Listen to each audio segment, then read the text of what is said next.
Good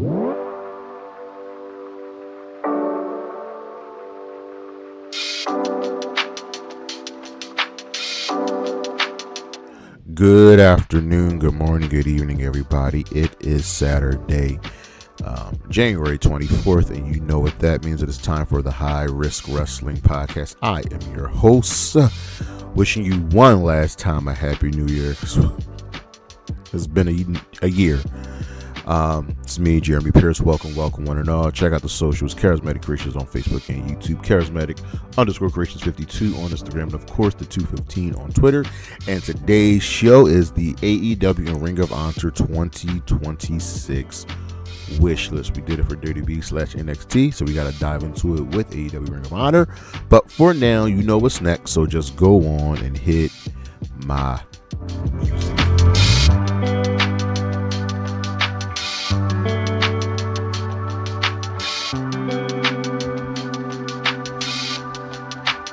Just like we did with the other show, we've got to do AEW's and Ring of Honor's 2025 fills. And we start with number 5, not securing a TV deal for Ring of Honor. I understand that Tony Khan is waiting for the right moment, but it's about time to get Ring of Honor on TV. Yes, I even know that Honor Club brings in money, but if TNA can get a new TV deal, if NXT can get a TV deal, then Ring of Honor can get a TV deal, and it just needs to happen. Number 4, the trios titles felt unimportant. There were moments in 2025 where I absolutely did not remember who the trios champions were.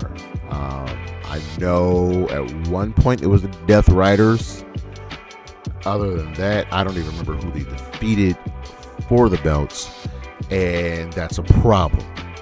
You have many factions, you have many trios teams, so the belts need to feel special. They need to be treated with the care that some of the other championships are treated, and it just didn't happen. Number 3, Marina Shafir and Willow Nightingale did not have a one-on-one match. We got Marina versus Toni Storm. I believe that happened. Well, that happened in 2026, but Marina and Willow were a big part of the Death Riders feud for the summer, and they did not once have a one-on-one match. They fought each other in a couple intergender mixed matches. They fought each other as part of Anarchy in the Arena, but they never got the one-on-one match, and fans were looking forward to that. AEW has a tendency of not giving the fans that specific match. Number 2, Grand Slam confusion. This sucked.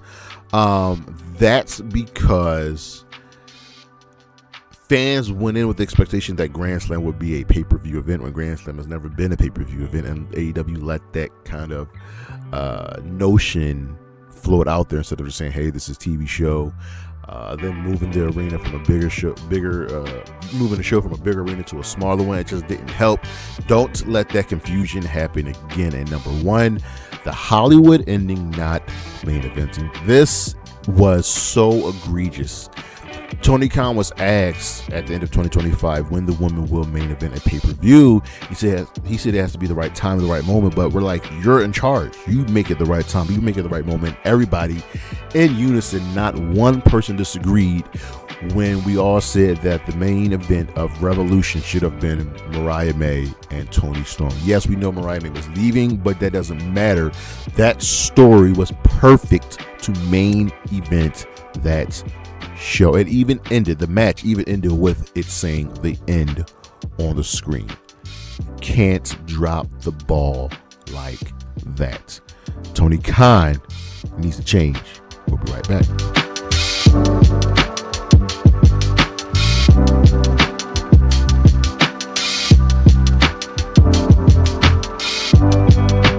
The spotlight is back and it is shining on the Acclaimed. We knew that they were going to split up, right? And it was a good story leading into them splitting up. Did it work? Clearly, they wanted Anthony Bowens to kind of be the real single star, but it didn't pick up. Meanwhile, Max Caster went on this losing streak and becoming the quote-unquote best wrestler alive and was getting over. and he was over, and it was building and building, and it was a great way to keep people on TV.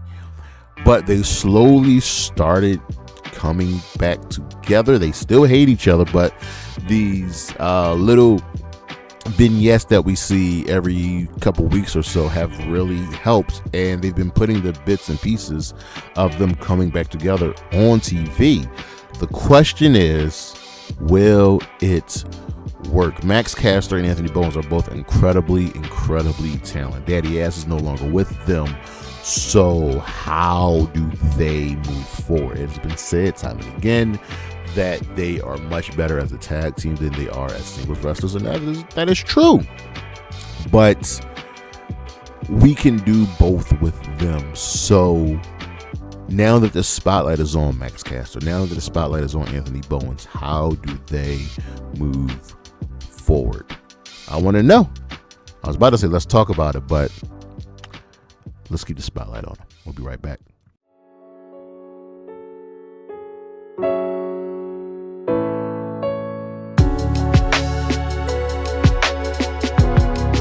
All right, ladies and gentlemen, we have our wish list, and that's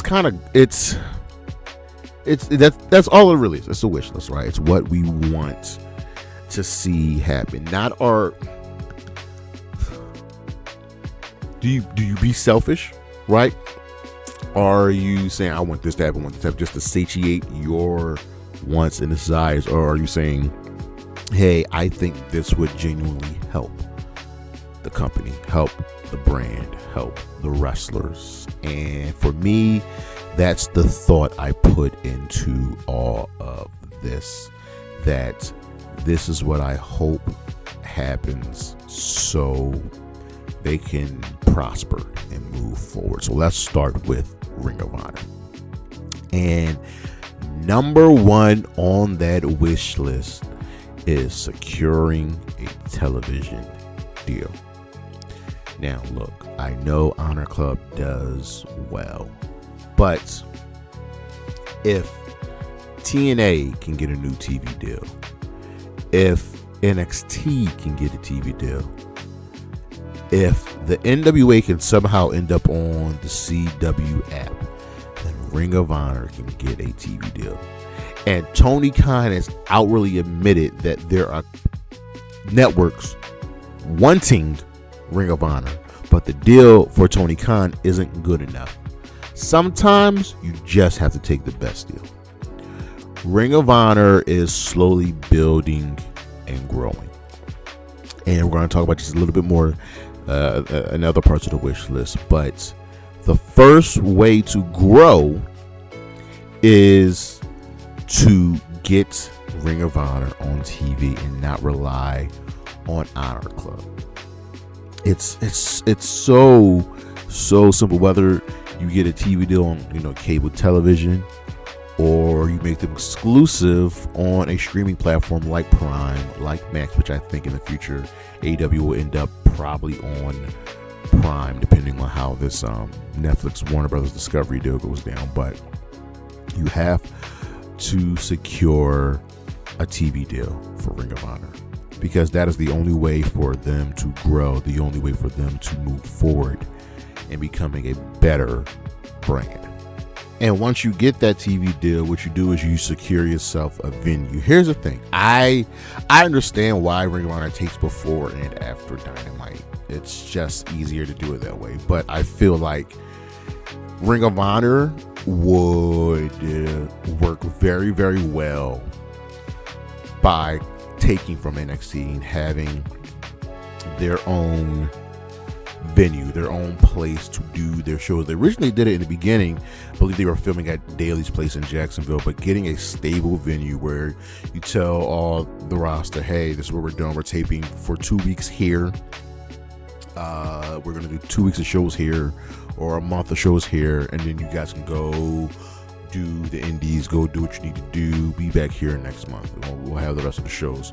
Or, tape a week here, then do one before, Dynamite or whatever. But I feel like they will definitely benefit from that. It's stable. It's a way to have security in your brand. I also think that they need to get rid of the Ring of Honor Trios Championships. See, I know they have a lot of history in Ring of Honor, but they don't have enough Trios teams in Ring of Honor to warrant having a Trios Championship. And it was great when they were unified with the AEW Trios titles. And I bring to my next point is that you bring in the AEW Trios Championship. Because here's the thing. Ring of Honor has Trios teams, but they don't have enough to warrant 6-man tags unless you're going to have those championships be, used with New Japan and CMLL, but they also already have their own 6-man tag titles. So you get rid of the Trios titles Ring of Honor by truly unifying them with the AEW Trios titles. And the AEW Trios titles, when they're not really being important, being used on AEW TV, can be used in Ring of Honor. But see, here's the thing. I'm not just going to get rid of the Ring of Honor Trios Championships and bring in the AEW Trios Championship, but I'm also going to create a Ring of Honor Mixed Trios Championship. See, here's the thing. I don't know if you guys have been paying attention, but Ring of Honor has slowly been building a mixed trios division, and I think more factions should have women in it. So like they have the Premier Athletes, they have Shane Taylor Promotions, MXM TV, Skyflight, Crew. I don't know the name of the team with Rachel Ellering, but you also have the Death Riders, the Grizzly Young Veterans with Isla Dawn, and the Conglomeration. That is 9 mixed trios teams in Ring of Honor. That's beautiful. That's awesome, and I think that will truly make Ring of Honor unique, and that title can be defended in Ring of Honor. It can be defended in CMLL. It can be defended in New Japan, where I know they have could use something like that. So get rid of the Ring of Honor Trios titles, bring in the AEW Trios titles in a unification match, and then create the mixed Trios titles for Ring of Honor. Then you truly have to define the roster. So at the tail end of the year, AEW signed a bunch of people, and I truly think those people will be used more in Ring of Honor than in AEW. I just think it's special that way, because now once you define the roster, yes, you can have people go back and forth between AEW and Ring of Honor, but not a lot. Like, I expect to see Athena go back and forth. I expect to see Bandito go back and forth. I expect to see Sammy Guevara go back and forth, and a few others. But have a definitive roster to say, hey, I know these people are going to be in Ring of Honor, and that's who I want to see. And then when you define that roster, define the tag team division, because the Ring of Honor tag team division is lacking. It is sorely lacking. And I think that's where bringing in those extra people, those new people that you signed, will truly help Ring of Honor. Collab with other promotions. If you've been listening, I've been saying, collab with New Japan, collab with CMLL. These are your partners that you work with, and you have a beautiful relationship with them. And now it looks like a Ring of Honor is now slowly collaboration with more promotions. I know there was something with Athena that they announced, and that I think they're going to be collabing with Major League Maple Leaf Pro. So this will definitely help, and it gets more eyes on those companies as well. So defining those tag division, collaborating with promotions, and I think you really have to fully transition the Dark Order to Ring of Honor. It sucks that they never won the AEW Tag or Trio Championships, but make them a prominent part of Ring of Honor, right? They're special. The fans love them, and you have enough groupings and teams where they can be, at the forefront of things, like MXM TV and the Outrunners with Dalton Castle. MXM TV and the Outrunners with Dalton Castle are great. They are pretty much exclusive on Ring of Honor. And it's a beautiful, beautiful thing. I know people want to see them on AEW, but you can't have everybody on AEW. So you have to put them in Ring of Honor, which makes you want to watch Ring of Honor. And you have all of this. So when you secure the TV deal, you secure a stable venue, you fix the tag team divisions and bring in those mixed tag team titles, and you define everything, you now focus and you have a way forward. And once you focus, you establish that pecking order of this is the world title division, this is where the TV titles are, this is where the pure championships are. Because I don't, they have a lot of titles on Ring of Honor, so you got to start defining that pecking order. And I think the two last important things are to, one, Billie Starkz has to finally finish the story, break away from Athena, become the new Ring of Honor Women's Champion. And when she, finishes her story, breaks away from Athena can move to AEW. Athena been women's champion for, I believe, over 1,400 days. That is almost 4 years with Athena as Ring of Honor Women's Champion. She has the longest reign of the modern era.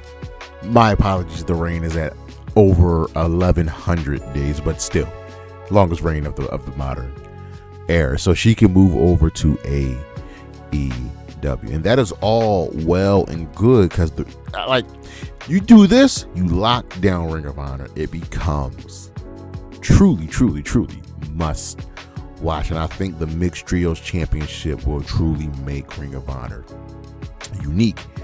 So now we move over to AEW, All Elite Wrestling, and we make no bones about it. Everybody knows this. They're my company. They're my favorite professional wrestling company, and they had an amazing 2025, and I think they can have an even better 2026. So with the wish list, we start with keeping the residencies. I think this is going to become a mainstay of AEW, and they've shown it. So if they come back to Philly for the 2300, I'm going to be there again. But the residencies help. It's a way to save money. It's a way to cater to an audience, and it's a way to just let the fans truly in that area enjoy professional wrestling. So keep the residencies. Don't forget about the women's tag team titles. We have been clamoring for this, and right now they seem to be doing a good job. I point to WWE that for many years the women's tag team titles felt like they were non-existent, but the last half year or so they've been doing a fantastic job, and I think AEW should do that as well, can take from that. Yes, you have so many women that can main event that are at the top of the card. You can transition them to the tag team division. And again, tag team titles defended in CMLL and Ring of Honor and Stardom. Oh my God. Waiting for the collaboration with Stardom. Man, oh man, oh man. Just like I said with Ring of Honor, Trios titles, unify them between AEW and Ring of Honor. It just has to happen. It needs to work. It needs to work. And here's the thing. You don't really need to sign any more people. I know you're going to sign any more people, but the roster's already large. There's already people you're not using. So just don't sign any names, with a few exceptions.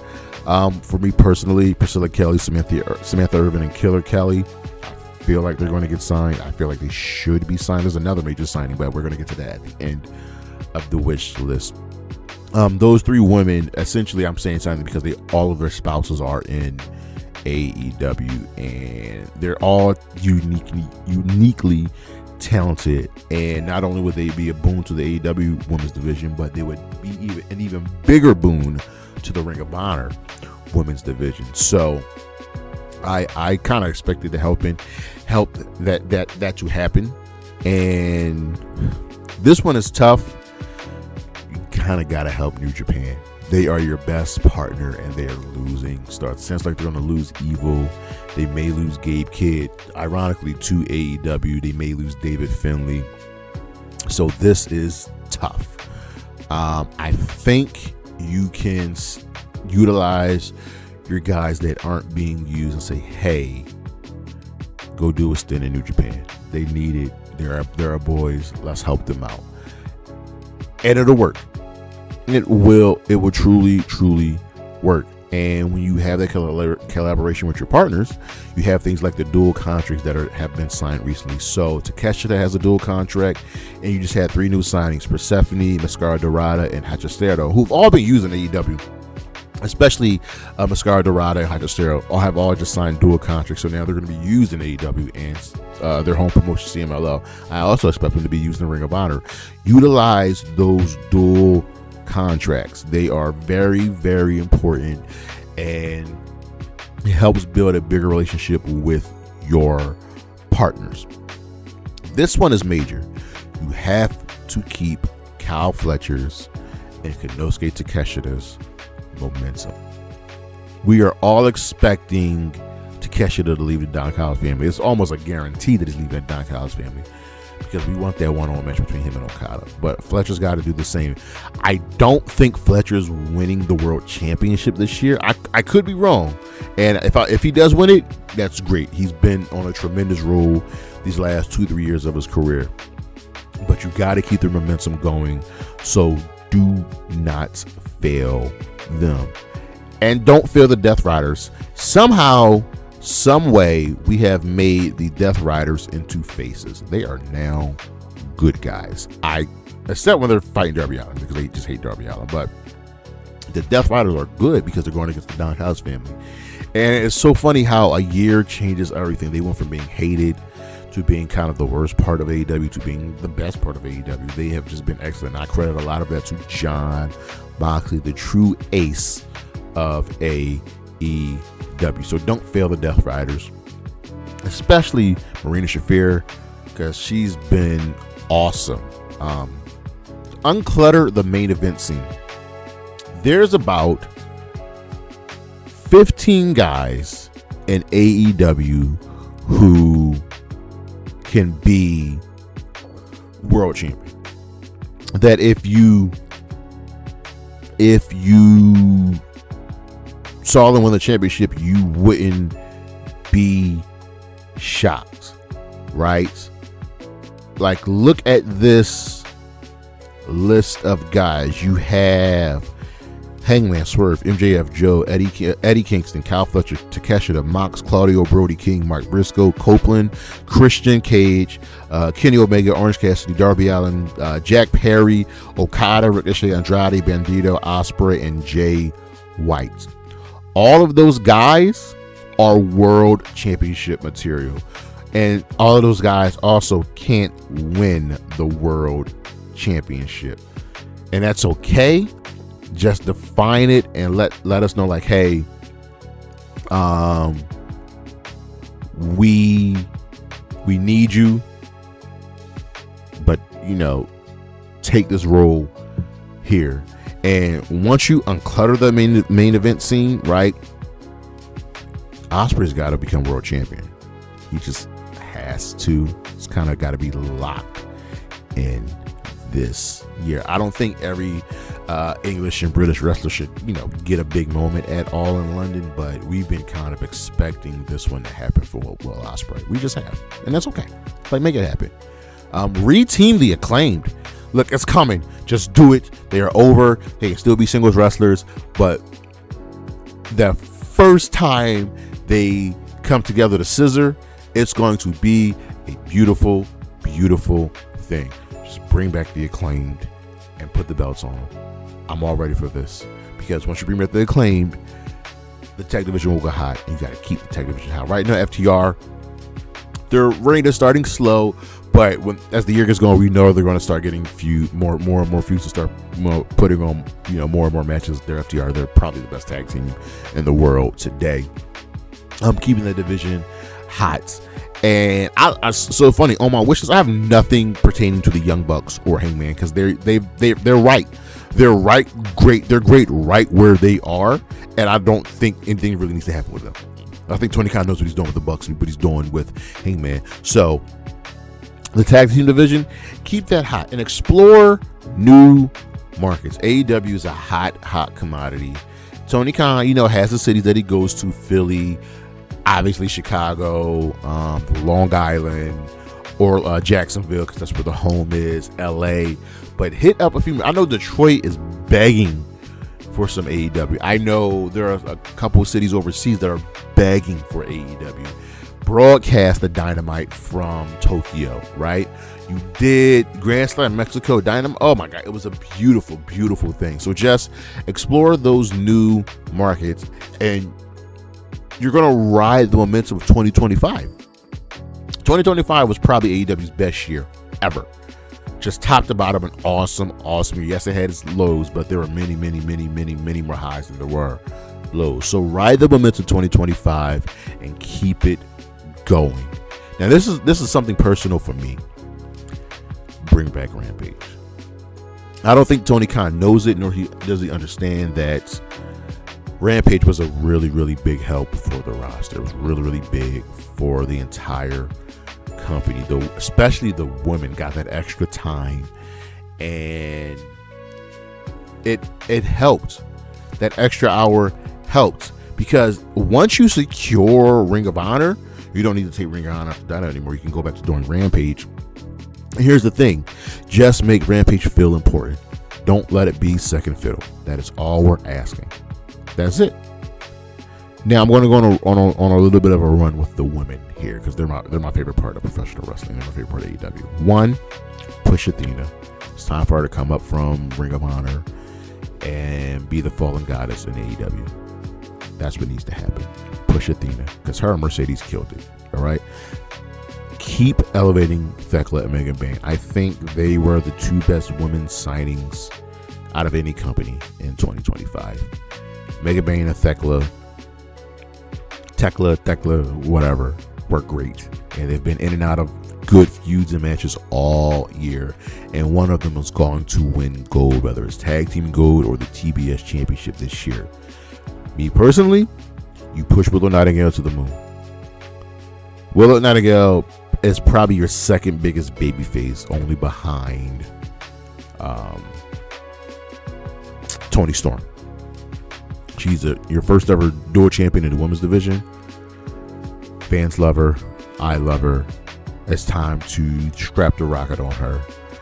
And at some point, she's got to be the world champion and maybe be the one to defeat Mercedes Moné, because Mercedes Moné has to win the women's world championship this year. I know we are all expecting it. The downfall's already started. She's already losing her grip on reality, and she's losing her sanity. Willow going to the moon to defeat Mercedes Moné, who has to win the world championship there. It's going to be a beautiful, beautiful thing. And I think when you do Mercedes versus Willow for the world title, it has to be the main event of a pay-per-view. The women have to main event a pay-per-view this year. Tony Khan cannot keep ignoring it. Okay? Push Willow. Mercedes win the world championship. Main event. Don't fail Chris Statlander. Okay? Don't fail Chris, because her run, she's had great matches in her title run, but something's off. Ignore the haters, Tony Khan, like you did in 2025. Ride the momentum. Ignore the haters. You've been great. I don't think we need the national championship, but if you're going to have it, it needs to be defended outside of other companies. I don't want to see the national championship defended on an AEW pay-per-view. I want to see it defended in Ring of Honor. I want to see it defended in CMLL. I want to see it defended in New Japan. I want to see it defended in Maple Leaf. I want to see it defended in MLW. I do not want to see the national championship on AEW television. Okay? House shows, kind of make them happen. Do a little loop. People need reps, unless you're going to collab with more independent promotions, and those are your house shows. Right? Promote your AEW wrestlers to be at this independent show, and that's how they get their reps. Make the TV specials feel important, and they do feel important, but they got to be unique. Like, you just had Maximum Carnage, and Maximum Carnage sounds like it should be an extreme show, so make Maximum Carnage an extreme show. All right? You have Big Business, which is a one-off, and Quake by the Lake, but you have your usual ones like Fyter Fest, which was coming as always a big one. You have your Smash, so on and so forth. You have Blood and Guts. So just keep them there and make sure they feel unique. I know this is going to be a big one for a lot of people. You got to shorten pay-per-views length. Not by a lot, by like half an hour. So if the show starts at 8, it ends at 11:30. right? Not every match needs to be a 10, 15-minute banger. You can do 5-minute matches, and that's okay. You already do matches on the pre-show.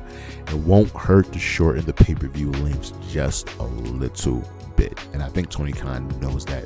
And the biggest thing on my wish list, the number one thing that I want to happen, that I'm praying for, hoping for, kind of almost going on a limb to guarantee is happening. Davina Rose is all elite. The wrestler formerly known as Bayley joins AEW. And this will be a beautiful, beautiful, beautiful thing, because she's seeing what her best friend Mercedes Moné has been doing for the last 2 years. You think she doesn't want that? Bayley can wrestle in AEW, wrestle in Ring of Honor, wrestle in New Japan, wrestle with CMLL, wrestle in Stardom, and give us all of these dream matches. And also start her friendship/feud up again with Mercedes Moné. It's going to be a beautiful thing. Out of everything that I want to happen, Davina Rose being all elite has to happen. But that is our show, ladies and gentlemen. Thank you for listening. Thank you for watching. You let me know what you guys think about my wish list for Ring of Honor and AEW of 2026. Look on the screen what we got coming up. It's going to be a fun year. Check out the socials, Charismatic Creations on Facebook and YouTube, Charismatic_Creations52 on Instagram, and of course the 215 on Twitter. And as always, Anna J, Chris Statlander, Willow Nightingale, Bailey Aladorna, Priscilla Kelly. Holla at your boy. Also, re-sign Anna J. Do not let Anna J leave. Oh my God, do not let Anna J leave AEW. Tony. Don't let Anna J leave. I'll see you when I see you.